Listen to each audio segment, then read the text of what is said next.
How y'all doing out there? I'm going to wax philosophical on you for a minute. How's that sound? As philosophical as this old country boy can get, I guess. I'll tell you a short story, and I was thinking about this today. I got a new dog for Christmas, and she's a religious dog. Her name's Angel. But it's funny how the Lord speaks to us, amen? Sometimes through the simplest things and even through a dog. But she's 17 weeks old. And we came home from singing the other night, and she'd found her way out of her pen and had broken her leg. And I got out there, and I was like, where's the dog? And I was calling for her, and she was off by herself and just whining, and she went to run to me and just yelped. She couldn't get to me, and she started just crying and all this type of thing. And they say in your hand you've got 4 bones. If you turn it over across the back of this, a dog has the same 4 bones, and she broke all 4 of them. And what I was thinking about was that she's not an inside dog.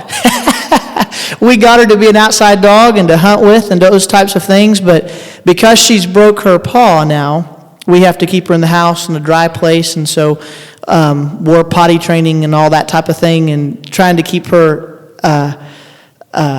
where she's supposed to go, when she's supposed to go, and how she's supposed to do it, all those types of things. And what I got to thinking about today was she's a smart dog. And I was teaching her and training her and trying to get her to do tricks and all these different things. And she knows several tricks, but she just does them when she wants to do them. She's kind of like us. When she's ready and getting well, she'll do it. But I got to thinking that, there's something symbolic about that as we are masters of animals, or masters of pets. We have a master as well, amen? And I was sitting there today with Angel, and I was trying to get her to speak, trying to get her to bark, and then I'd take her outside so she could go to the restroom and then, come back in. So to teach her that when she barked that she'd get out, so I knew when to take her and everything. And I was sitting there at the door, and I was saying, sit and speak and all these different things, and she was just looking at me like, who in the world are you, and what are you telling me? And it was like God just said, that's you. And I thought, oh no, not again, God. And I thought, here I am, comparing myself to my dog. Then God's up there in heaven saying, speak, sit, go. And how many times as Christian friends do we have God speaking to our lives? And we sit there with a dumb look on our face and say, who? What do you want? Where do you want me to go? And sometimes it takes him breaking a leg or two to get our attention, amen? And, I know that God has done that with me in my life.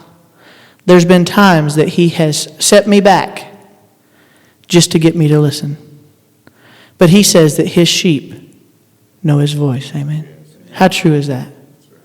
And just like my dog is going to learn to know my voice, and she's going to sit up and shake hands and roll over and do all those nifty things, I hope to God that I learn to hear his voice just that same way, amen?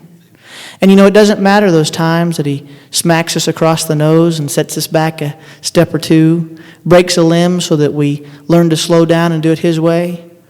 He does it because he loves us. And folks, I can tell you, I haven't lived that long of a life yet.